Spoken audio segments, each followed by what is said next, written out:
घर में रहे और एक ही काम करे कि अपने घर में ही रहे।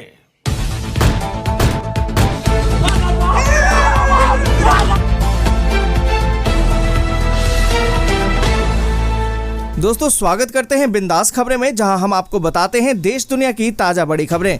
दोस्तों जहां देश में कोरोना की दूसरी लहर ने कहर मचा रखा है, वहीं इसको देखते हुए कुछ राज्यों ने तो लॉकडाउन लगा दिया है और कुछ राज्यों में कर्फ्यू और कहीं पर तो धारा 144 लगा दिया गया है। इसको लेकर कल प्रधानमंत्री नरेंद्र मोदी जी ने भी कुछ बड़े ऐलान और बड़ी घोषणाएं की हैं। इसलिए आप सभी से हाथ जोड़कर निवेदन है कि इस वीडियो को पूरा और अंत तक जरूर देखें। तो आइए आपको बताते हैं देश दुनिया की बड़ी खबरें सिर्फ 10 मिनट में। और इसी के साथ दोस्तों आज की पहली बड़ी खबर कि दिल्ली में 17 मई तक बढ़ाया जा सकता है लॉकडाउन, सीएम केजरीवाल कर सकते हैं ऐलान। दोस्तों यहाँ पर आपको बता दें कि कोरोना वायरस संक्रमण के खतरे और बढ़ते प्रभाव के मद्देनजर दिल्ली में लॉकडाउन को आगामी 17 मई तक बढ़ाया जा सकता है। ऐसी संभावना जताई जा रही है कि दिल्ली सरकार इसकी घोषणा जल्दी ही कर सकती है। यहाँ पर दोस्तों आपको बता दें कि 19 अप्रैल से चल रहा लॉकडाउन सोमवार सुबह 5 बजे समाप्त हो रहा है। अब दिल्ली सरकार चौथी बार लॉकडाउन बढ़ाने की तैयारी कर रही है। और साथ ही दोस्तों आपको बता दें कि उत्तर प्रदेश में कोरोना का कहर अभी भी जारी है। हाल ही में हुए पंचायत चुनावों के बाद गाँव में संक्रमण फैलने का खतरा बढ़ गया है। इसको देखते हुए राज्य सरकार 10 मई के बाद भी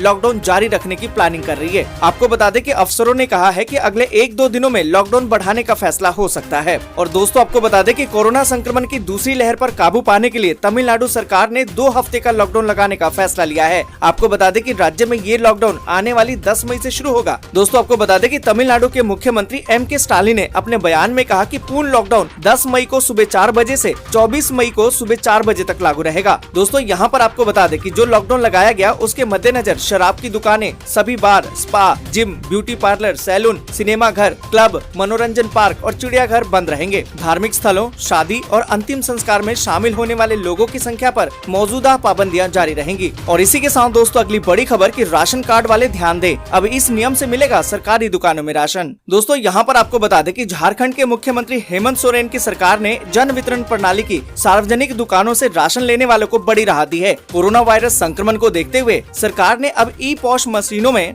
अंगूठा लगाने या फिर आंख की पुतली की स्कैनिंग करने से आम लोगों को छूट दे दी है। इसके बदले नई व्यवस्था में अब OTP यानी कि वन टाइम पासवर्ड के जरिए उपभोक्ता अपना राशन ले सकेंगे। और इसी के साथ दोस्तों अगली बड़ी खबर कि सरकार ने दी करोड़ों लोगों को राहत, अब हर परिवार को मिलेंगे 4,000 रूपए। दोस्तों यहाँ पर आपको बता दें कि तमिलनाडु के नए मुख्यमंत्री M.K. स्टालिन ने शुक्रवार को अपना कार्यभार संभाला। और आपको बता दें कि कार्यभार संभालते ही तमिलनाडु के मुख्यमंत्री ने कोरोना राहत के रूप में हर परिवार को 4,000 रूपए प्रदान करने के आदेश दिए हैं। और साथ ही दोस्तों आपको बता दें कि 2,000 रूपए की पहली किस्त मई महीने में दी जाएगी। और इसी के साथ दोस्तों अगली बड़ी खबर कि बिहार में लॉकडाउन के बीच पूर्वोत्तर मध्य रेलवे का बड़ा फैसला, 12 ट्रेनों के समय सारणी में किया है विस्तार। दोस्तों यहाँ पर आपको बता दें कि बिहार में कोरोना वायरस की रफ्तार को रोकने के लिए राज्य सरकार ने 15 मई तक लॉकडाउन लागू करने का ऐलान किया है। राज्य में जरूरी सेवाओं को छोड़कर सभी तरह की दुकान, बाजार और परिवहन बंद है। वहीं पूर्व मध्य रेलवे ने आगामी दिनों के लिए 12 ट्रेनों के समय अवधि में विस्तार कर दिया है। दोस्तों आपको बता दें कि जानकारी के अनुसार रेलवे ने भीड़ को देखते हुए बिहार से जाने वाली 12 ट्रेनों की समय अवधि को बढ़ा दिया है। सभी ट्रेन स्पेशल कैटेगरी की हैं। आपको बता दें कि रेलवे के इस ऐलान से बिहार आने वाले यात्रियों को सुविधा मिलेगी। और इसी के साथ दोस्तों जरूरी खबर कि अस्पताल में इलाज के लिए अब कोरोना टेस्ट जरूरी नहीं, केंद्र सरकार ने जारी की नई गाइडलाइन। दोस्तों यहाँ पर आपको बता दें कि अब अस्पतालों में इलाज कराने के लिए कोरोना संक्रमण का टेस्ट करवाना अनिवार्य नहीं होगा। इस संबंध में केंद्र सरकार ने नई गाइडलाइंस जारी कर दी है, जिसके तहत अस्पतालों में मरीजों को भर्ती कराने की राष्ट्रीय नीति में संशोधन किया गया है। आपको बता दें कि अब तक अस्पतालों में एडमिट होने के लिए कोविड पॉजिटिव रिपोर्ट अनिवार्य होती थी। गौरतलब है कि पहले रिपोर्ट के चक्कर में मरीजों को काफी परेशान होना पड़ता था। दोस्तों आगे बढ़े उससे पहले एक छोटी सी रिक्वेस्ट है, इस वीडियो को लाइक और दोस्तों के साथ शेयर करना बिल्कुल भी ना भूलें।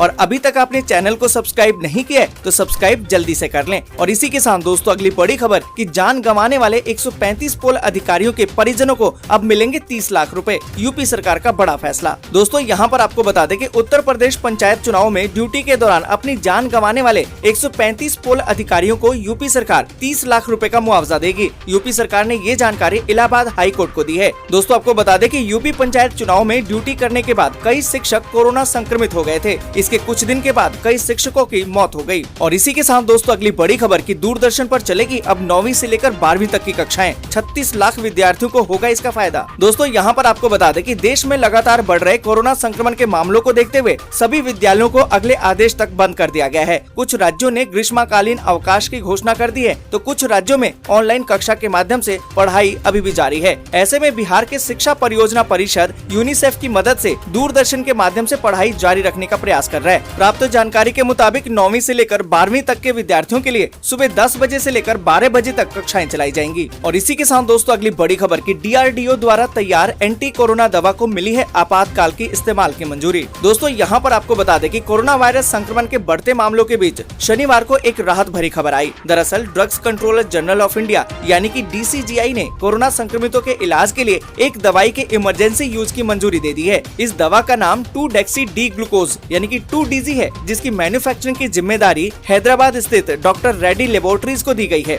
आपको बता दें कि दवा के क्लिनिकल ट्रायल सफल रहे हैं, जो बताते हैं कि ये अस्पताल में भर्ती मरीजों की जल्दी रिकवरी सुनिश्चित करता है और इसके अलावा ये दवा मरीजों के ऑक्सीजन पर निर्भरता को भी कम करता है। और इसी के साथ दोस्तों अगली बड़ी खबर के अशोक गहलोत ने कहा कि लॉकडाउन की जरूरत अब अधिक, जनता के साथ से ही कोरोना पर होगी विजय। दोस्तों यहाँ पर आपको बता दें कि राजस्थान के मुख्यमंत्री अशोक गहलोत ने कोरोना वायरस संक्रमण पर काबू पाने के लिए लॉकडाउन को जरूरी बताते हुए शनिवार को कहा कि ये फैसला केंद्र सरकार के स्तर पर होना चाहिए। गहलोत ने यहाँ एक बयान में कहा कि संक्रमण को रोकने के लिए लॉकडाउन की पहले से अधिक आवश्यकता अभी है। मेरी राय है कि पिछले अनुभव के आधार पर ये फैसला केंद्र सरकार के स्तर पर होना चाहिए, जिससे मजदूरों सहित आम लोगों को कम से कम तकलीफ हो और साथ ही राज्यों के बीच बेहतर समन्वय हो सके। और इसी के साथ दोस्तों अगली बड़ी खबर की सरकार ने बदला है फैसला, अब राज्य के साथ केंद्र के कोटे का भी मिलेगा अलग से मुफ्त चावल। दोस्तों यहाँ पर आपको बता दें कि जिले के 2,90,000 अंत्योदय और प्राथमिकता वाले राशन कार्ड धारियों के लिए एक अच्छी खबर है। अब राज्य सरकार मई और जून के कोटे के साथ केंद्र सरकार द्वारा घोषित कोरोना राहत का मुफ्त चावल भी अलग से हितग्राहियों को देगी। इससे पहले राज्य सरकार ने खुद के द्वारा घोषित 2 माह के मुफ्त चावल के साथ ही केंद्र के कोटे को भी समाहित करने का फैसला किया था। इसे अब बदलकर दोनों कोटे का चावल देने का फैसला किया है। इससे हितग्राहियों को 10 से 50 किलो तक अतिरिक्त चावल मिलेगा। और इसी के साथ दोस्तों अगली बड़ी खबर कि हिमाचल में कोरोना कर्फ्यू, 10 मई से नई बंदिशें, नहीं चलेंगी अब बसें, जरूरी वस्तुओं की दुकानें अब 3 घंटे ही खुलेंगी। दोस्तों यहाँ पर आपको बता दें कि हिमाचल प्रदेश में 10 मई सोमवार सुबह 6 बजे से कोरोना कर्फ्यू की बंदिशें और सख्त हो जाएंगी। प्रधानमंत्री नरेंद्र मोदी से कोविड के हालात को लेकर फोन पर चर्चा के बाद मुख्यमंत्री जयराम ठाकुर ने प्रदेश में लागू कोरोना कर्फ्यू में प्रतिबंधों को अगले आदेश तक और सख्त करने का फैसला लिया है। दोस्तों यहाँ पर आपको बता दें कि दैनिक जरूरतों और आवश्यक वस्तुओं की दुकानों के अलावा अन्य कोई दुकान नहीं खुलेगी। दैनिक जरूरतों और आवश्यक वस्तुओं की दुकानें भी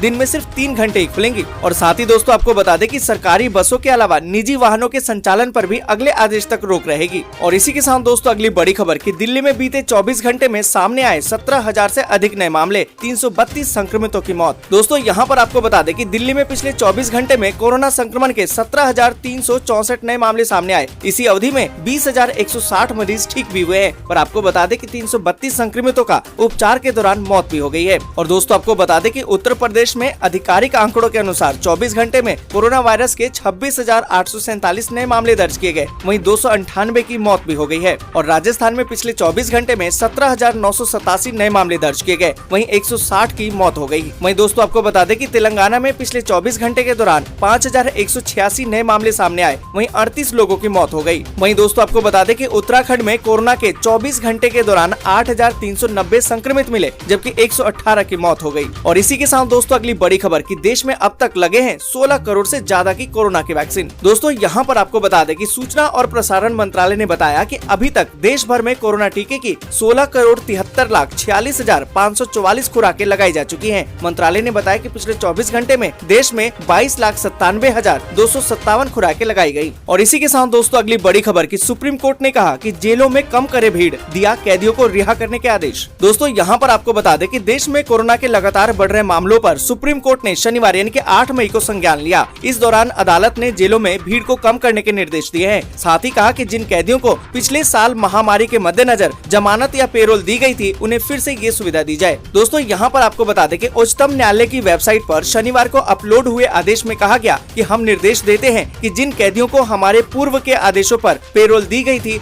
उन्हें भी महामारी पर लगाम लगाने की कोशिश के तहत दोबारा 90 दिनों की अवधि के लिए पेरोल दी जाए। और इसी के साथ दोस्तों अगली बड़ी खबर कि इस राज्य में होगी झमाझम बारिश, जाने झारखंड, दिल्ली, बिहार में कैसा रहेगा मौसम। दोस्तों यहाँ पर आपको बता दें कि अचानक बदले मौसम के बाद दिल्ली एनसीआर समेत देश के कई राज्यों के तापमान में गिरावट दर्ज की गई है। मौसम विभाग ने अगले 24 घंटे के दौरान देश के 15 से ज्यादा राज्यों में हल्की से मध्यम बारिश की संभावना व्यक्त की है। आपको बता दें कि मौसम विभाग की माने तो देश के कई राज्यों में बारिश हो सकती है। पश्चिम बंगाल, केरल, कर्नाटक, बिहार, झारखंड, छत्तीसगढ़, आंध्र प्रदेश, उत्तराखंड, हिमाचल प्रदेश, सिक्किम, असम, मेघालय, अरुणाचल प्रदेश और नागालैंड में हल्की से मध्यम बारिश होने के आसार हैं। वहीं राजस्थान, पंजाब, हरियाणा, दिल्ली एनसीआर और उत्तर प्रदेश में धूल भरी आंधी और बादलों की गरज के साथ बारिश की संभावना है। दोस्तों, आज के लिए बस यहीं तक। वीडियो आपको अच्छी लगी हो तो लाइक और शेयर जरूर कर दें। अगर अभी तक आपने चैनल को सब्सक्राइब नहीं किया तो सब्सक्राइब जल्दी से कर लें।